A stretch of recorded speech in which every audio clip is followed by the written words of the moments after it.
Hello friends, Radhe Radhe. हर हर महादेव। जय माता दी। नमस्कार दोस्तों, मैं नंदिनी आपके सामने एक बार फिर से एक नए कथा के साथ, एक नए स्टोरी के साथ और एक नए शहर के साथ उपस्थित हुई हूँ। आज मैं आपको दुर्गा पूजा, कोलकाता की दुर्गा पूजा के बारे में जानकारी दूंगी और उससे जुड़ी हुई रोचक कहानियाँ और किस्से सुनाऊंगी। तो चलो फ्रेंड्स, मैं आज आपको कोलकाता की दुर्गा पूजा की आस्था, कला और संस्कृत का महत्व समझाती हूँ। जैसे कि दोस्तों, भारत विविधताओं का देश है जहाँ पर हर पर्व अपनी अलग पहचान और परंपरा के साथ मनाया जाता है। इन्हीं पर्वों में से एक है दुर्गा पूजा का विशेष स्थान। जब दुर्गा पूजा की बात होती है तो सबसे पहले जिस शहर का नाम मन में आता है वो है कोलकाता। कोलकाता की दुर्गा पूजा केवल एक धार्मिक उत्सव नहीं बल्कि कला, संस्कृत, सामाजिक एकता और भावनाओं का भव्य संगम है। इसे सही अर्थों में जन उत्सव कहा जाता है। दुर्गा पूजा माँ दुर्गा की शक्ति, साहस और विजय का प्रतीक है। पौराणिक मान्यताओं के अनुसार माँ दुर्गा ने महिषासुर नामक असुर का वध कर अधर्म पर धर्म की विजय स्थापित की थी। यही कारण है कि दुर्गा पूजा बुराई पर अच्छाई की जीत का प्रतीक माना जाता है। माँ दुर्गा को शक्ति, ममता और न्याय की देवी माना जाता है। उसके 10 हाथ जीवन की विभिन्न शक्तियों का प्रतिनिधित्व करते हैं। दुर्गा पूजा हमें यह सिखाती है दोस्तों कि नारी शक्ति ही सृष्टि की आधारशिला है और अन्याय के विरुद्ध खड़ा होना ही सच्चा धर्म है। जैसा कि मैंने बताया, कोलकाता में पूजा केवल पूजा पाठ तक सीमित नहीं रहती बल्कि यह पूरे शहर को एक जीवंत उत्सव में बदल देती है। ऐसा कहा जाता है कि दुर्गा पूजा के 5 दिनों में कोलकाता सोता नहीं बल्कि जागता है। सड़कों पर रौनक, पंडालों की रोशनी, ढाक की आवाज और लोगों की भीड़, हर दृश्य अपने आप में अद्भुत होता है। यहाँ दुर्गा पूजा घरों से निकलकर सार्वजनिक रूप ले चुकी है, जहाँ पर हर पंडाल अपनी अलग थीम और विचारधारा प्रस्तुत करता है। यही कारण है कि कोलकाता की दुर्गा पूजा विश्व भर में प्रसिद्ध है। कोलकाता दुर्गा पूजा की सबसे बड़ी विशेषता इसके भव्य और रचनात्मक पंडाल हैं। ये पंडाल केवल पूजा स्थल नहीं बल्कि कला की जीवन प्रदर्शनी होती है। जैसे कि कहीं ऐतिहासिक स्मारकों की झलक मिलती है, तो कहीं सामाजिक संदेश दिए जाते हैं, तो कहीं पर्यावरण संरक्षण की थीम दिखाई देती है। माँ दुर्गा की मूर्तियाँ भी विशेष रूप से बनाई जाती हैं। कुम्हारों द्वारा बनाई गई ये मूर्तियाँ पारंपरिक ढंग से गंगा की मिट्टी से बनाई जाती हैं। मूर्ति निर्माण अपने आप में एक पवित्र और कलात्मक प्रक्रिया है जिसमें महीनों की मेहनत लगती है। अगर बात की जाए संस्कृत संगीत और परंपराएं की, तो कोलकाता की दुर्गा पूजा में ढाक की धुन एक अलग ही ऊर्जा भर देती है दोस्तों। ढाक की आवाज़ सुनते ही वातावरण भक्तिमय हो जाता है। इसके साथ ही धुनुचि नृत्य, सिंदूर खेला, अंजलि और आरती पूरे उत्सव को जीवंत बना देते हैं। विशेष रूप से दसवीं के दिन महिलाओं द्वारा किया जाने वाला सिंदूर खेला सौभाग्य, प्रेम और विदाई का प्रतीक होता है। कोलकाता की दुर्गा पूजा सभी वर्गों और धर्मों को एक साथ जोड़ती है। यहाँ अमीर, गरीब, छोटे, बड़े, हर समुदाय के लोग मिलकर इस उत्सव का आनंद लेते हैं। यह पर्व हमें सिखाता है कि त्योहार केवल धार्मिक नहीं होते बल्कि सामाजिक एकता और भाईचारे का माध्यम भी होते हैं। आप दोस्तों मुझे बताना कि आप कभी कोलकाता विज़िट किए हैं दुर्गा पूजा के टाइम पे? तो कमेंट करके आप अपने एक्सपीरियंस को हमारे द्वारा साझा कर सकते हैं। दुर्गा पूजा के दौरान लोग नए कपड़े पहनते हैं, रिश्तेदारों और मित्रों से मिलते हैं और खुशियाँ बाँटते हैं। इसे पंडाल हॉपिंग कहा जाता है, जहाँ लोग रात भर अलग-अलग पंडालों में घूमते हैं। आज दुर्गा पूजा कोलकाता से विश्व स्तर पर पहुंच चुका है। आज कोलकाता की दुर्गा पूजा केवल भारत तक ही सीमित नहीं रही है, इसे अंतर्राष्ट्रीय स्तर पर भी पहचान मिली है। यह उत्सव भारतीय संस्कृति की समृद्धि और रचनात्मकता को दर्शाता है। यही कारण है कि इसे सांस्कृतिक धरोहर के रूप में भी देखा जाता है।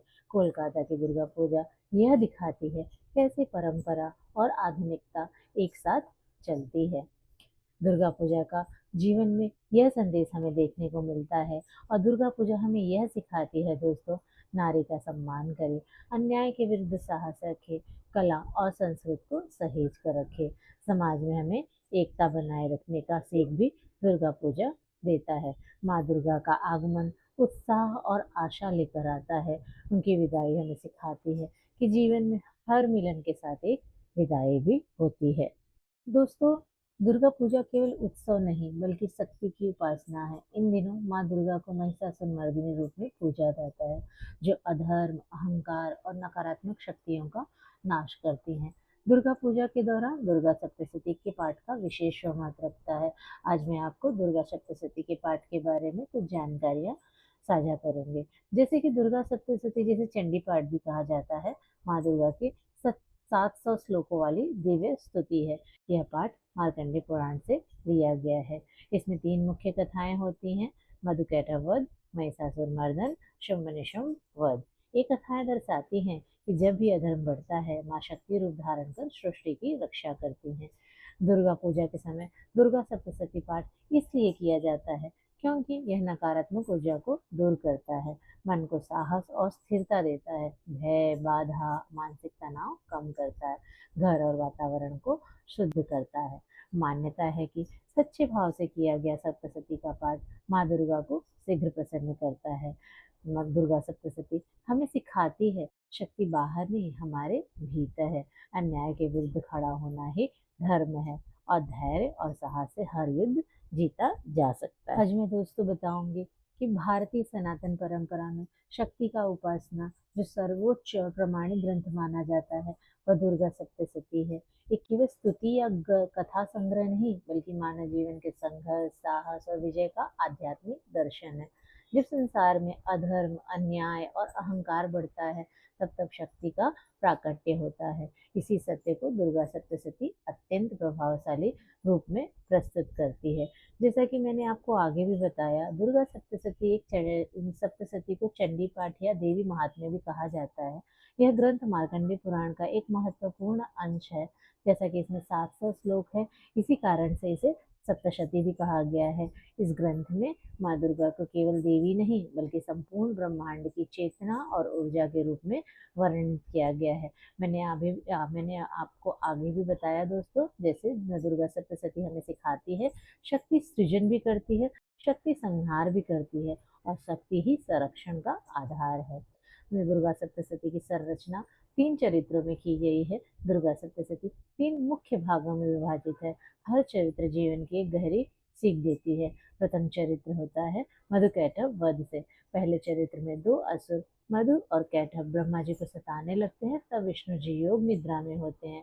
माँ दुर्गा महामाया के रूप में विष्णु जी की निद्रा भंग करती हैं और असुरों का नाश करती हैं। इस प्रथम चरित्र से हमें यह संदेश मिलता है, अज्ञान और अहंकार का अंत तभी होता है जब चेतना जागृत होती है। शक्ति ही ज्ञान का द्वार खोलती है। द्वितीय चरित्र है महिषासुर मर्दन। यह सप्तशती का सबसे प्रसिद्ध और प्रभावशाली भाग माना गया है। महिषासुर, जो आधा मनुष्य और आधा पशु है, अहंकार और असंतुलित शक्ति का प्रतीक, देवताओं की संयुक्त शक्तियों से माँ दुर्गा का प्राकट्य होता है और वे महिषासुर का वध करती हैं। इस दूसरे अध्याय से हमें सीखने को मिलता है दोस्तों, जब अहंकार बढ़ता है तब शक्ति को प्रकट होना ही पड़ता है। नारी शक्ति केवल कोमल नहीं, वह अन्याय के विरुद्ध प्रचंड भी है। तृतीय अध्याय में हम सीखते हैं शुंभ निशुंभ वध। इस चरित्र में 2 असुर शुंभ और निशुंभ माँ की शक्ति को चुनौती देते हैं। माँ दुर्गा अपनी ही शक्ति से काली, चामुंडा, अंबिका आदि रूपों को प्रकट करती हैं और असुरों का संहार करती हैं। तीसरे चरित्र से हमें संदेश मिलता है, शक्ति बाहरी साधनों पर निर्भर नहीं, आत्मबल ही सबसे बड़ा अस्त्र है। नारी का अपमान करने वाला अंततः स्वयं नष्ट हो जाता है। दुर्गा सप्तशती का आध्यात्मिक महत्व। दुर्गा सप्तशती केवल कथा नहीं है दोस्तों, ये आंतरिक युद्ध की गाथा है। यह हमें सिखाती है कि हमारे भीतर भी महिषासुर है जो अहंकार है, हमारे भीतर भी मधुकैटभ है जो अज्ञान का प्रतीक है, और हमारे भीतर भी शुंभ और निशुंभ है जो लोभ क्रोध का प्रतीक है। माँ दुर्गा की उपासना असल में स्वयं चेतना को जागृत करना है। दुर्गा सप्तशती का चौथा अध्याय है महिषासुर का अत्याचार। महिषासुर देवताओं को पराजित करता था। देवता ब्रह्मा विष्णु शिव के पास जाते हैं और भगवान शिव, विष्णु और ब्रह्मा उनकी मदद करते हैं। इसका संदेश यह जाता है, अहंकार सत्ता पर बैठ जाए तो विनाश निश्चित है। जो दुर्गा सप्तशती का 5वां अध्याय देवी का प्राकट्य है। देवताओं की शक्ति में एकत्र होकर माँ दुर्गा का दिव्य स्वरूप बनता है। इस अध्याय से हमें सीखने को मिलता है सामूहिक शक्ति अजय होती है। दुर्गा छठे अध्याय में देवी महिषासुर युद्ध का वर्णन किया गया है। देवी और असुर सेना में भयंकर युद्ध होता है और इस अध्याय से हमें सीख मिलती है धर्म और अधर्म का संघर्ष शाश्वत है।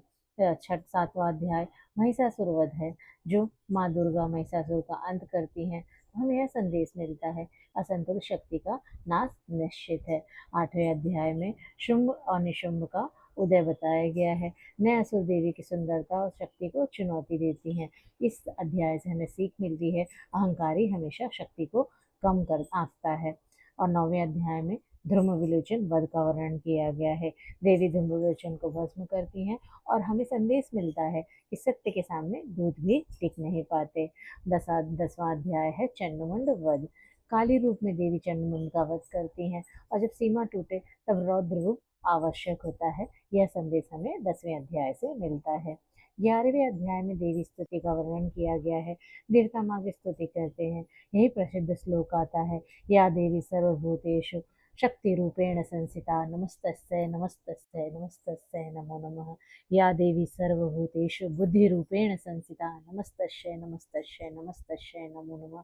या देवी सर्वभूतेषु लक्ष्मी रूपेण संसिता नमस्तस्यै नमस्तस्यै नमस्तस्यै नमो नमः। या देवी सर्वभूतेषु क्षमा रूपेण संसिता नमस्तस्यै नमस्तस्यै नमस्तस्यै नमो नमः। या देवी सर्वभूतेषु विद्यारूपेण संसिता नमस्तस्यै नमस्तस्यै नमस्तस्यै नमो नमः। या देवी सर्वभूतेषु मातृरूपेण संसिता नमस्तस्यै नमस्तस्यै नमस्तस्यै नमो नमः। ऐसे माँ की स्तुति देवतागण करते हैं 11वें अध्याय में और हमें यह संदेश मिलता है कि माँ हर जीव में शक्ति रूप में स्थित है। 12वें अध्याय में शुंभ निशुंभ वध का वर्णन किया गया है। माँ देवी दुर्गा माता दोनों असुरों का संहार करती हैं और नारी शक्ति का अपमान विनाश का कारण होता है, यह संदेश देती हैं। 13वें अध्याय में वरदान और फल स्तुति बताया गया है। माँ वरदान देती हैं और कहती हैं, जहाँ भी संकट होगा मैं प्रकट होंगी। इससे हमें संदेश मिलता है श्रद्धा रखने वाले को माता रानी कभी अकेला नहीं छोड़ती। दुर्गा सती के संपूर्ण सार का संपूर्ण सार यही है दोस्तों, यह बाहरी युद्ध नहीं आंतरिक युद्ध है। यह असुर हमारे भीतर की कमजोरी है और माँ दुर्गा हमारी चेतना और साहस। दोस्तों मैं आपको दुर्गा कवच के पाठ के बारे में भी जानकारी दूंगी, जो शुद्ध क्रमबद्ध और भक्ति पूर्ण रूप में है, जो आप आराम से भाव के साथ माँ को पढ़ के प्रसन्न कर सकते हैं। दुर्गा कवच पाठ में विनियोग होता है। दुर्गा कवच माँ दुर्गा की वह दिव्य स्तुति है जो शरीर मन बुद्धि आत्मा चारों स्तरों पर रक्षा करती है। यह कवच साधक के चारों ओर अदृश्य सुरक्षा घेरा बनाता है। कवच का भावार्थ यही है कि देवी से संपूर्ण रक्षा की प्रार्थना करना। हे माँ चंडिका, आप मेरे सिर की रक्षा करें। चंद्रघंटा मेरे मस्तक की रक्षा करे। शूल धारणी मेरे नेत्रों की रक्षा करे। देवी मेरे कानों की रक्षा करे। महामाया मेरी नाक की रक्षा करे। जगन माता मेरे मुख की रक्षा करे। देवी मेरे कंठ की रक्षा करे। खड़ग धारणी मेरे कंधों की रक्षा करे। व्रज धारणी मेरे हाथों की रक्षा करे। महाबला मेरे हृदय की रक्षा करे। वाराही मेरे उदर की रक्षा करे। भद्रकालिका मेरी कमर की रक्षा करे। नारसिंही मेरे जांघों की रक्षा करे। महेश्वरी मेरे घुटनों की रक्षा करे। चंडिका मेरे पिंडलियों की रक्षा करे। श्री महेश्वरी मेरे चरणों की रक्षा करे। और कौमारी मेरे पूर्व दिशा से रक्षा करे। महेश्वरी अग्निकोण से रक्षा करे। कालिका मेरी दक्षिण दिशा से रक्षा करे। रक्तदंतिका नेतृत्व से रक्षा करे। वाराही मेरे पश्चिम दिशा से रक्षा करे। मृगवाहिनी वायव्य दिशा में रक्षा करे। वैष्णवी मेरे उत्तर दिशा से रक्षा करे। शूल धारणी ईशान कोर से रक्षा करे। ब्रह्माणी ऊपर से मेरी रक्षा करें। वैष्णवी नीचे से मेरी रक्षा करें। इस प्रकार माँ चंडिका हर समय हर दिशा से मेरी रक्षा करे। कवच का फल यही होता है दोस्तों, जो भक्त श्रद्धा और विश्वास से इस दुर्गा कवच का पाठ करता है उसे भय नहीं सताता। रोग शत्रु और बाधाएं दूर होती हैं। मन को स्थिरता और साहस मिलती है। नकारात्मक शक्तियाँ पास नहीं आती, माँ स्वयं उसकी रक्षा करती हैं। पाठ करने का सही तरीका होता है दोस्तों, प्रातः या संध्या समय दीपक जलाकर शांत मन और श्रद्धा से नवरात्रि, दुर्गा पूजा या संकट काल में विशेष फलदायी तो यह दुर्गा सप्तशती का पाठ है और कवच का पाठ है। और आप समापन के टाइम बोल सकते हैं, हे माँ दुर्गा, आप मेरी ढाल हैं, आप ही मेरी कवच है, हर भय हर संकट से मुझे अब आप संरक्षण करें। जय माँ दुर्गा। ओम नमः चंडिकाय। जब जीवन में भय हो, जब मन अशांत हो, जब चारों ओर अनिश्चितता हो, तब माँ दुर्गा का कवच हमारे चारों ओर एक अदृश्य सुरक्षा बन जाता है। तो दुर्गा कवच को प्रार्थना करते समय हमें माँ चंडिका से बोलना चाहिए, हे माँ चंडिका, आप मेरे शीश की रक्षा करें, मेरे नेत्रों को दिव्य दृष्टि दे, मेरे कानों को शुभ सुनने की शक्ति दे। महामाया मेरे विचारों को शुद्ध रखे, मेरे वचनों को संयमित रखे, मेरे हृदय को निर्भर बनाए। हे खड्ग धारिणी माता, आप मेरे कंधों और हाथों की रक्षा करें, ताकि मैं धर्म के मार्ग पर निडर होकर चल सकूं। हे वाराही और भद्रकालिका, मेरे जीवन की स्थिरता बनाए रखे, मेरे भीतर की नकारात्मकता मुझसे दूर रखे। हे नारसिंही महेश्वरी, मेरे कदमों की रक्षा करे, ताकि मैं कभी अधर्म के पथ पर ना चल सकूं। माँ, आप पूर्व पश्चिम उत्तर दक्षिण ऊपर और नीचे हर दिशाओं से मेरी रक्षा करें। जहाँ भय हो वहाँ साहस बने, जहाँ अंधकार हो वहाँ प्रकाश बने, जहाँ मैं कमजोर पड़ूं वहाँ मेरी शक्ति बने। माँ दुर्गा का यह कवच मेरा विश्वास है, मेरी ढाल है, मेरी शक्ति है। या देवी सर्वभूतेषु शक्ति रूपेण संस्थिता, नमस्तस्यै नमस्तस्यै नमस्तस्यै नमो नमः। दोस्तों, अब मैं आपको नवरात्रि में दुर्गा कवच के 9 दिन की क्रमबद्ध साधना बताती हूँ। प्रातः स्नान करने के बाद लाल पीले वस्त्र पहने, यदि संभव हो तो फिर दीपक अगरबत्ती करें, शांत शांत मन से माँ दुर्गा का पाठ करें। प्रथम पहले दिन हम पाठ करेंगे माँ शैलपुत्री का, और उस दिन आप दुर्गा कवच का पूरा भावार्थ पढ़े और 3 बार ओम देवी शैलपुत्राय नमः, ओम देवी शैलपुत्राय नमः, ओम देवी शैलपुत्राय नमः का जाप करें। इसका फल मिलता है दोस्तों कि मन की अस्थिरता कम होती है और नवरात्रि साधना का शुभारंभ होता है। दूसरे दिन आप माँ ब्रह्मचारिणी का पूजा करें, जो धैर्य और संयम की देवी हैं। इस दिन दुर्गा कवच का पाठ करें और माँ से धैर्य और संयम देने की प्रार्थना करें। इस कवच से हमें यह फल मिलता है जो हमें मानसिक शांति प्रदान करता है और बेचैनी और क्रोध में कमी आती है। तीसरा स्वरूप माँ चंद्र घंटा का है, यह भय से मुक्ति दिलाती है। इस दिन आप दुर्गा कवच का पाठ करें और 3 बार ओम चंद्र घंटाय नमः, ओम चंद्र घंटाय नमः, ओम चंद्र घंटाय नमः का पाठ करें। इससे हमें यह फल मिलता है दोस्तों कि डर अनजानी चिंता से हमारी रक्षा होती है, आत्मविश्वास में वृद्धि होती है। चौथा दिन कुष्मांडा माता का होता है, जो ऊर्जा और स्वास्थ्य की देवी हैं। इस दिन आप दुर्गा कवच का पाठ पढ़ें, हृदय पर हाथ रखकर प्रार्थना करें। इससे हमें यह फल मिलता है, हमारी शारीरिक ऊर्जा बढ़ती है और नकारात्मक थकान दूर होती है। पांचवा दिन स्कंद माता का होता है, जो संरक्षण और करुणा की देवी हैं। इस दिन आप दुर्गा कवच का पाठ करें, परिवार के लिए प्रार्थना करें। इससे हमें फल मिलता है, परिवार की सुरक्षा बढ़ती है, माँ जैसी करुणा का विकास होता है। छठे दिन कात्यायनी माता का पूजा करते हैं, जो साहस और निर्णय की देवी हैं। इस दिन आप दुर्गा कवच का पाठ करें, मन में रुके निर्णय को याद कर प्रार्थना करें। इसका फलस्वरूप हमें मिलता है कि हमारी साहस बढ़ती है और हमारे निर्णय लेने की शक्ति बढ़ती जाती है। सातवां दिन काल रात्रि का होता है, जो नकारात्मक शक्तियों से हमारी रक्षा करती है। इस दिन भी आप दुर्गा कवच का पाठ करें और विशेष ध्यान से दीपक के सामने मौन होकर माँ का आराधना करें। इस दिन पूजा पाठ करने से हमें फल मिलता है, हमारे से बुरी नज़र, भय, नकारात्मकता ये सब दूर होती है और हमें सुरक्षा मिलती है और गहरी आंतरिक शक्ति हमें हमारे अंदर महसूस होती है। आठवां दिन होता है महागौरी का, जो शांति और शुद्धि की प्रतीक है। इस दिन भी आप दुर्गा कवच का पाठ करें, माँ से क्षमा भाव करें और माँ से बोले, यदि मुझसे कुछ भूल हो गई हो माँ तो मुझे क्षमा करें। इसका फल स्वरूप होता है, मन हल्का हो जाता है और आत्मिक शांति मिलती है। नौवां दिन होता है सिद्धिदात्री का, जो पूर्णता और आशीर्वाद का प्रतीक है। इस दिन भी आप दुर्गा कवच का पाठ करें, धन्यवाद प्रार्थना करें। माँ फल देती हैं कि साधना पूर्ण हुई और माँ का आशीर्वाद और संरक्षण आप पर बना रहता है। नवरात्रि दुर्गा कवच का समग्र फल ये होता है, 9 दिन मतलब होता है 9 स्तर की रक्षा करना, मन, शरीर, भाव और विचार सुरक्षित होना। नकारात्मकता से कवच पढ़ने से नकारात्मकता दूर होती है, आत्मबल और विश्वास में वृद्धि होती है। अंत में आप छोटी सी प्रार्थना करें, हे माँ दुर्गा, आप ही मेरी ढाल है, आप ही मेरा कवच है, हर भय से मेरी रक्षा करें। जय माँ दुर्गे, जय माँ दुर्गे, जय माता दी। और बस इन्हीं भावनाओं के साथ माँ दुर्गा से विदा लेने का समय आ गया है। 9 दिन रोशनी, रंग, संगीत और आस्था को जो देखते देखते यादों में बदल गए। आज पंडाल खाली है, लाइटें धीमी हो गई हैं, ढाकी आवाज़ दूर कहीं गूंजती सी नजर आती है। गूंज लेकिन माँ की उपस्थिति अब भी दिल में बनी हुई है। कोलकाता की दुर्गा पूजा सिर्फ एक उत्सव नहीं है, यह विश्वास है, यह एहसास है, यह हमें सिखाती है कि शक्ति केवल मूर्ति में नहीं, हमारे भीतर भी बसती है। जब जब हमने माँ को देखा, हमने अपने डर, अपनी थकान और अपनी कमजोरियों को उनके चरणों में छोड़ दिया है।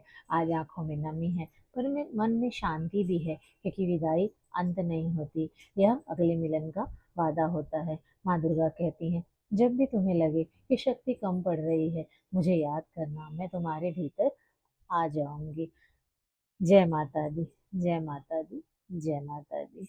दोस्तों, अगर यह वीडियो आपको अच्छा लगा हो तो चैनल को सब्सक्राइब और वीडियो को लाइक करें। जय माता दी, राधे राधे, हर हर महादेव।